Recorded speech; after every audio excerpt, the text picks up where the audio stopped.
We're tremendously excited about this lobby day. We have nearly 125 young people and some older people as well here in Washington to talk to their elected officials about ending the war in Afghanistan.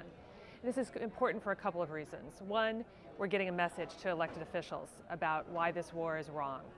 And secondly, we're training young adults in particular to become lifelong lobbyists. FCNL is very committed to creating lobbyists, to creating advocates throughout the country. And this is based on the very idea that citizen engagement is the very core of our democracy. And so the opportunity to help our young adults become better advocates, to understand what it takes to build those relationships, to have sufficient enough knowledge base, and to have a sufficient enough understanding that their own experiences and their own convictions, in fact, give them a voice that they should be exercising, is definitely part of what FCNL is about. I think that we have some tremendous leadership among the FCNL network. And that includes people who are part of FCNL's governance structure, who are part of our general committee.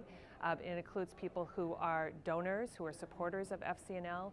And it includes people who have connections to young adults, whether that be at the college level or whether that be at the high school level, who are teaching young adults about how to become engaged and who are making connections to FCNL because they believe in the work of FCNL and understand that FCNL has a reputation as a credible organization to talk about peace and justice and has had some great successes in that area as well. As a former school teacher, I really believe completely in working with young adults and teaching students at a young age to develop habits and to develop attachments. And so we would like them to become attached to the work of the Friends Committee on National Legislation.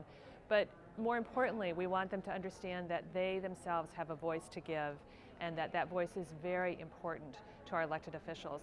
We've heard speakers here this morning about the need for members of Congress to hear directly from their constituents about what's important to them, and that we need more voices talking about why long-term war is bad for not just the people who are suffering from war and the people who are obligated to war, but it's bad for all of us, whether we see it in front of us every day or not. And so I'm very excited about the fact that we have so many 18, 19, 20, 21-year-olds here learning about this and becoming committed to it. One of the exciting things I think is true about FCNL is that we do engage young adults. We have a fantastic intern program that's been in operation for years, and we'd love to make that even stronger.